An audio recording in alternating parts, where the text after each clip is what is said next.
Welcome to another video. In this video, we are going to see what are the changes in the Quorum configuration after we add an additional hypervisor. When we started the failover cluster configuration, we had two hypervisors.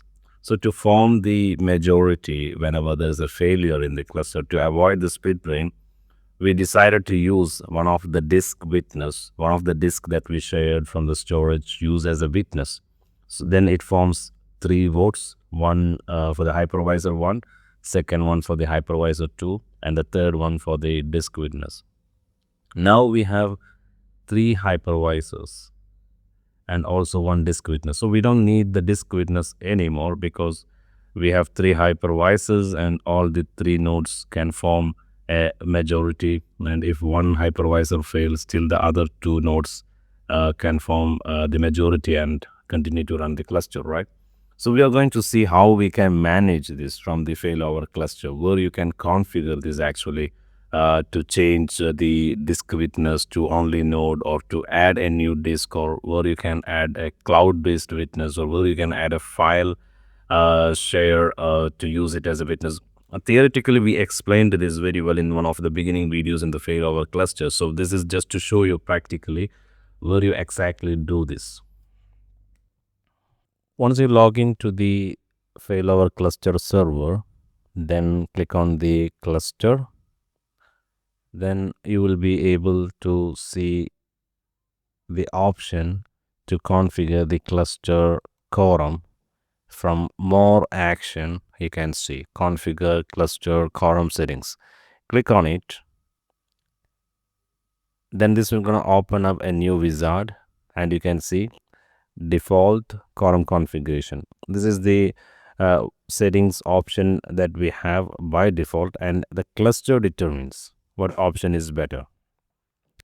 Or you can do by yourself. You can add or change the quorum witness, or you determine what is better for your quorum witness. So these are the different options you have.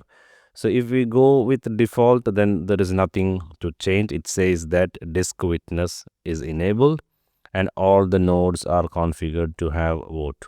So if you go here, we have three nodes and each have vote. And also go to the disk.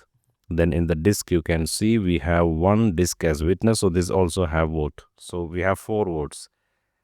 So if I already have nodes, then I don't need a cluster disk to have a vote, because I have odd number of nodes, right? So if you want to change this, then let's go back to more actions, then the cluster configuration. Then let's click on the select the quorum witness and configure a disk witness, configure a file. So we already have, so this is not the option we need. Let's go to advanced configuration. Then we can say all nodes, but we don't need a quorum witness disk, right? So let's click next. So no witness disk has configured, but all the nodes are configured to have quorum votes. So that makes it like 3 votes in this case.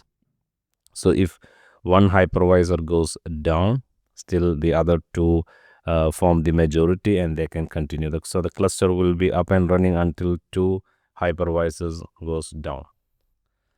Now let's go back to the more action, configure cluster option, then click next. Then in the advanced option, let's say we see that configure a cloud witness. This means you can use Azure Blob as a cloud witness, but you need to be connected to internet always. The other options which we explained in the quorum configuration in the beginning video, but I just want to show you in reality how this works. So that's all. Thank you for watching this video. See you in the next one.